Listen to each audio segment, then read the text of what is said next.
प्रणाम सभी को। मेरा नाम इकबालजी सिंह है और मैं डॉक्टर हरि सिंह गौर विश्वविद्यालय सागर योग शिक्षा विभाग का छात्र हूँ। मेरा आज का विषय है आदि शंकराचार्य जी का भारतीय दर्शन में स्थान। सबसे पहले हम आदि शंकराचार्य जी के परिचय की बात करें तो आदि शंकराचार्य जी भारत के एक महान दार्शनिक एवं धर्म प्रवर्तक थे। उनका बचपन का नाम शंकर था और उन्होंने बहुत सारी टीकाएं भगवत गीता, उपनिषदों और वेदांत सूत्रों पर लिखी हैं। उन्होंने ब्रह्म सूत्रों की एक बड़ी विशाल और रोचक व्याख्या की है। आदि शंकराचार्य जी का जो जन्म है वो 788 ईस्वी केरल के कावल ग्राम में हुआ था और वह एक ब्राह्मण परिवार से संबंध रखते थे। उनके माता का नाम सुभद्रा देवी था और पिताजी का नाम शिव गुरु भट्ट था। शंकराचार्य जी का अद्वैत का सार देखें तो ब्रह्म और जीव और तत्व एक हैं। उन्होंने बताया है कि जो ब्रह्म और जीव मूल्य तत्व एक हैं, जो हमें नजर आता है उसका कारण सिर्फ एक ही है, वो है अज्ञान। अज्ञान के वश हमें उनके अंदर अंतर नजर आता है। उन्होंने बताया है कि जीव की मुक्ति के लिए ज्ञान आवश्यक है। अगर आपके पास ज्ञान है तो ही आपकी मुक्ति आवश्यक है, नहीं तो आपकी मुक्ति नहीं हो सकती। उन्होंने बताया है कि जीव मुक्ति ब्रह्म में लीन हो जाने में है। अगर आप ब्रह्म में लीन होते हो तो आपकी मुक्ति होती है। उनके कृतित्व में देखें तो आदि शंकराचार्य जी 8 वर्ष की अवस्था में श्री गोविंदनाथ शिष्यत्व के ग्रहण सन्यासी हो गए थे। वो 8 वर्ष की आयु में ही संन्यास धारण कर लिया था उन्होंने। वो पूना वाराणसी से होते हुए बद्रिका आश्रम तक पैदल यात्रा की थी उन्होंने। वाराणसी से होते हुए बद्रिका आश्रम तक उन्होंने पैदल यात्रा की थी और 16 वर्ष की आयु में उन्होंने ब्रह्म सूत्र पर भाष्य लिख दिया था। आप देख लीजिए 16 वर्ष की आयु कितनी होती है। उन्होंने 16 वर्ष की आयु में ब्रह्म सूत्र के ऊपर भाष्य लिख दिया था। संपूर्ण भारतवर्ष में भ्रमण कर अद्वैत वेदांत का प्रचार किया। संपूर्ण भारत में भ्रमण कर अद्वैत वेदांत का प्रचार किया।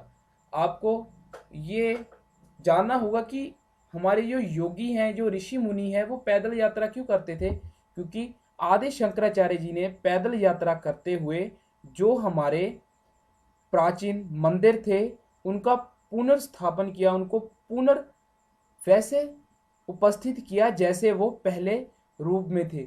जब राक्षस हमारे इस भारतीय संस्कृति में आए थे तो उन्होंने सबसे पहले हमारी संस्कृति को नष्ट करने का प्रयत्न किया था, जिसमें हमारे मंदिरों को तहस नहस उन्होंने कर दिया था। और आदि शंकराचार्य जी ने उन मंदिरों को पुनर्स्थापित करने का ये मुख्य काम उन्होंने किया था। दरगंबा में जाकर मंडल मिश्र शास्त्रार्थ को वेदांत की दीक्षा देना और मंडल मिश्र को संन्यास धारण कराना। उन्होंने मंडल मिश्र को संन्यास धारण करवाया था और उनकी आयु क्या थी? 16 वर्ष की उनकी आयु थी। भारतवर्ष में प्रचलित तत्कालीन कुरीतियों को दूर कर संप्रदायी धर्म की स्थापना करना। उन्होंने एक धर्म की स्थापना की थी। आदि शंकराचार्य जी का जो मुख्य है, उन्होंने 4 मठों की स्थापना की थी पूरे भारतवर्ष में उन्होंने 4 पीठों की या 4 मठों की स्थापना की थी, जिसमें उत्तर दिशा में बद्रिका आश्रम में ज्योतिष पीठ, पश्चिम में द्वारिका शारदा पीठ, दक्षिण में श्रृंगेरी पीठ, पूर्व दिशा जगन्नाथपुरी में गोवर्धन पीठ की उन्होंने स्थापना की थी। उसके बाद में अगर हम आदि शंकराचार्य जी की रचनाएं देखें तो उनकी जो मुख्य रचनाएं हैं, लघु वाक वृत्ति, विवेक चूड़ामणि, संवेदनादन तंत्र संग्रह, साधन पंचकर्म, जो उनकी मुख्य रचनाएं हैं वो हमें मिलती हैं। शंकराचार्य एक ऐसे महासागर बन गए जिसमें अद्वैतवाद, शुद्ध द्वैतवाद, विशिष्ट द्वैतवाद, निर्गुण ब्रह्म ज्ञान के साथ सगुण साकार की भक्ति की धाराएं एक साथ हिलोरे लेने लगी थी।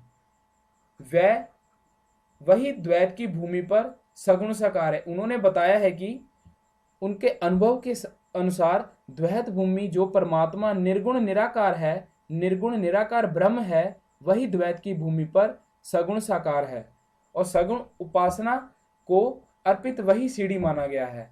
उन्होंने वेदांत दर्शन के बारे में उन्होंने बताया है कि वेदांत दर्शन की उत्पत्ति है जो वो उपनिषदों से हुई है।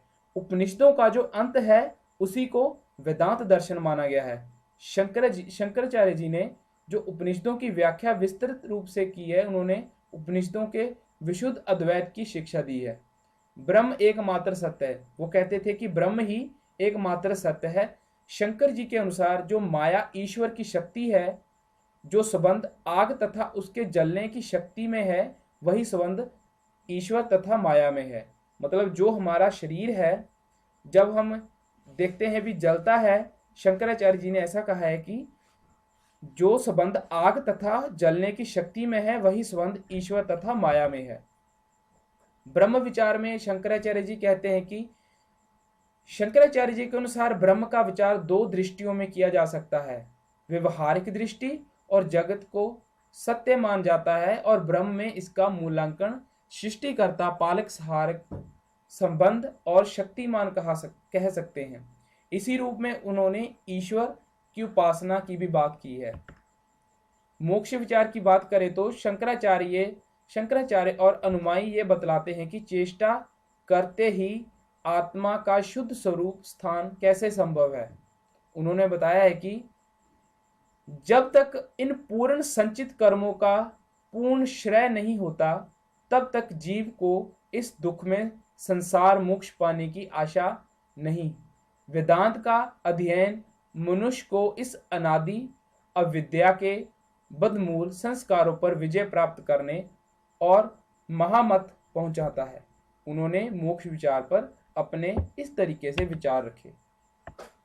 आई होप आपको कुछ ज्ञान आदि शंकराचार्य जी के बारे में पता लगा होगा। वीडियो को यही समाप्त करते हुए धन्यवाद, शुक्रिया।